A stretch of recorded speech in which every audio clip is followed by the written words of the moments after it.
Assalamualaikum warahmatullahi wabarakatuh. Jumpa lagi dengan saya Rio Mulyadi di channel Menahas Dakwah. Pada episode kali ini kita akan membahas tentang benarkah Allah di atas arsy sebagaimana yang diklaim oleh golongan Salafi.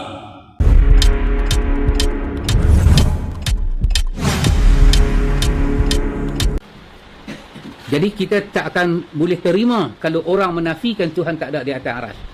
Artinya dia keluar daripada mazhab Ahlus Sunnah wal Jamaah. Fakta yang keempat, Wahbi dan al-istiwa Allah Subhanahu wa taala. Orang kata Wahabi ialah mereka yang menetapkan, yakni isbat sifat istiwa Allah di atas arsy, di atas langit tanpa takwil. Ini tuduhan. Sebenarnya tuduhan ini tak ada kena mengena dengan kita. Tetapi sebahagian daripada yang dituduh itu perkara yang dibawa oleh Nabi, tapi telah disalah tafsirkan, maka berhajat kepada kita memberi sedikit penjelasan. Satu, Wahabi. Nak kata Wahabi ni jahat ke baik ke, dia bukan hal kita. Kita bukan Wahabi. Dia lahir pada tahun 1115 Hijrah. Itu Wahabi. Manakala agama Islam ini lahir ketika Allah menjadikan Adam AS. Jadi tak ada kena mengena kita dengan Wahabi. Cumanya perkara yang dituduh kepada Wahabi dan diangkat sebagai sesat, itu ada kena mengena dengan kita. Itu ada kena mengena dengan kita, iaitu tentang Allah Ta'ala itu beristiwa. Beristiwa maksudnya Allah Ta'ala bersemayam di langit. Yang ni ada hadis, yang ni ada ayat Quran, yang ni ada bicaranya di sisi ulama Ahlus Sunnah wal Jamaah. Yang tu yang kita nak jawab. Nak kata Wahabi sesat ke apa ke, itu hal dia lah, bukan hal kita. Kita bukan Wahabi. Tak ada kena mengena kita. Cuma kita nak jawab yang dituduh sebagai Wahabi bukan Wahabi. Ini adalah akidah Islam. Kalau orang tanya kita lah, yang gatal pungkok nak jawab sangat ni pasal apa? Dah. Bukan pasal tak cin kacau pungkok ke, dah. Pasal daripada tuduhan yang bersifat hawa nafsu itu sampai pada peringkat menuduh agama sendiri. Tak sedap. Ayat ni kita nak jawab. Wahabi dikaitkan dengan menyatakan Allah itu berada di atas langit. Allah berada di atas arsy. Arsy Allah di atas langit dan Allah di atas arsy. Artinya Allah di atas segala-galanya. Dia kata kalau orang cakap lagu tu tanda dia Wahabi. Berbicara tentang benarkah Allah di atas arsy adalah sebuah pembahasan akidah yang sejak dahulu memang sering menimbulkan perdebatan. Namun sebenarnya jika dikembalikan kepada Al-Quran, Sunnah, dan pemahaman para sahabat, persoalan ini menjadi jauh lebih terang dan tidak serumit yang sering digambarkan. Di dalam Al-Quran, Allah Subhanahu wa Ta'ala berulang kali menyebut tentang istiwa di atas arsy. Bukan sekali dua kali saja teman-teman, tetapi disebutkan dalam banyak ayat dengan redaksi yang jelas. Allah berfirman bahwa Dia Ar-Rahman beristiwa di atas arsy. Ini bukan ayat yang sama dari satu sudut pandang bahasa Arab. Kata istiwa adalah kata yang dikenal, dipahami, dan digunakan oleh orang Arab sebelum Islam. Maknanya berkisar pada tinggi, naik, menetap sesuai dengan keagungan yang disandarkan kepadanya.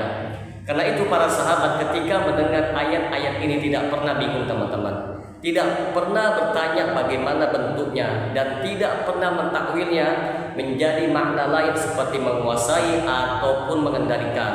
Mereka menerimanya sebagaimana datangnya.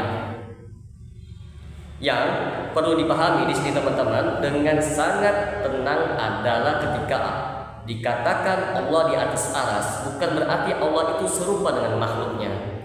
Ini titik penting yang sering sekali salah dipahami. Al-Sunnah sejak dahulu menegaskan Allah itu di atas arsy dengan cara yang sesuai dengan keagungannya, tanpa menyerupakan dengan makhluk dan tanpa membayangkan bentuk Allah Subhanahu wa Ta'ala. Allah berfirman bahwa tidak ada sesuatu pun yang serupa dengannya. Maka keyakinan Allah di atas aras tidak otomatis berarti Allah itu duduk, menempel, membutuhkan tempat atau terikat kepada aras seperti makhluk. Semua gambaran semacam itu teman-teman adalah khayalan manusia, bukan konsekuensi dari nas. Para ulama salaf selalu memegang kaidah sederhana teman-teman, namun sangat dalam. Tetapkan apa yang Allah tetapkan untuk dirinya tanpa tahrif, yaitu mengubah makna, tanpa taktil menolak, tanpa tahrif membagaimanakan, dan tanpa tamsil menyerupakan. Ketika ditanya tentang istiwa, Imam Malik menjawab dengan kalimat yang sangat masyhur. Istiwa itu maklum, maknanya diketahui teman-teman. Kaifiyahnya majhul, bagaimananya tidak diketahui. Mengimaninya adalah wajib dan bertanya tentangnya bagaimananya adalah bid'ah. Jawaban ini menunjukkan bahwa para ulama besar tidak memahami istiwa sebagai sesuatu yang tidak bermakna. Tetapi mereka juga tak berani membayangkan ataupun mendeskripsikan hakikatnya. Nah, dalam hadis pun isyarat tentang ketinggian Allah sangat jelas teman-teman. Nabi SAW pernah bertanya kepada seorang budak perempuan, "Aina Allah?" Ia menjawab, "Fis sama." Nabi tidak mengingkari jawabannya teman-teman, bahkan menjadikannya dalil keimanannya. Seandainya keyakinan bahwa Allah di atas itu salah, tentu Nabi SAW akan langsung meluruskannya. Hadis ini sering dihindari ataupun ditakwil secara berlebihan oleh sebagian orang teman-teman. Padahal maknanya sangat luas bagi generasi awal Islam. Masalah mulai rumit ketika muncul pendekatan filsafat dan logika spekulatif ke dalam akidah. Sebagian kalangan mulai berkata kalau Allah di atas berarti Allah itu butuh tempat, kalau di atas berarti Allah itu terbatas. Padahal ini adalah kias yang batil teman-teman. Menyamakan Allah dengan makhluk, tempat, arah, batas itu semua sifat makhluk. Allah ada sebelum ada tempat, sebelum ada arah, sebelum ada langit dan bumi. Ketika Allah mengabarkan bahwa Dia di atas aras, itu adalah kabar dari Allah tentang dirinya. Bukan berarti aras menopang Allah atau Allah membutuhkan aras. Sebagian orang kemudian memilih mengatakan Allah ada di mana-mana. Pernyataannya ini sepintas terdengar indah dan menenangkan, tetapi jika diteliti ia bermasalah. Jika Allah ada di mana-mana dengan zatnya, berarti Allah ada di tempat kotor, di kamar mandi, di tempat najis. Tidak ada seorang muslim pun yang rela meyakini hal ini. Selain itu, tidak ada satupun ayat Al-Quran maupun hadis yang sahih yang menyatakan bahwa Allah ada di mana-mana dengan zatnya. Yang ada adalah ilmu Allah meliputi segala sesuatu, penglihatannya meliputi segala sesuatu, pendengarannya meliputi segala sesuatu. Ini berbeda antara zat Allah dan sifat ilmu Allah. Allah Maha Tinggi. Ini bukan hanya ketinggian maknawi seperti kedudukan, tetapi juga ketinggian yang Allah tetapkan sendiri. Bahkan doa-doa Nabi sering diiringi dengan mengangkat tangan ke atas. Pikiran manusia pun ketika berdoa tanpa diajari akan mengadakan tangannya ke atas. Ini menunjukkan bahwa keyakinan tentang ketinggian Allah Subhanahu wa taala adalah fitrah yang lurus, bukan hasil doktrin filsafat. Namun penting untuk ditegaskan teman-teman, pembahasan ini bukan untuk memenangkan debat ataupun merendahkan pihak lain. Akidah tentang Allah di atas aras adalah untuk mengagungkan Allah Subhanahu wa taala, menempatkan Allah di posisi yang paling tinggi, yang paling mulia, yang paling agung tanpa menyerupakannya dengan makhluk. Ketika seorang hamba yang yakin Allah itu di atas aras dan dia di bumi yang hina, itu melahirkan rasa butuh, tunduk, takut dan harap kepada Allah Subhanahu wa taala. Bukan sekedar teori teman-teman, tetapi berdampak kepada ibadah dan ketundukan hati. Kesimpulannya di sini teman-teman, Allah di atas aras adalah akidah yang bersumber dari Al-Quran, As-Sunnah, ijma' sahabat, dan pemahaman para ulama salaf.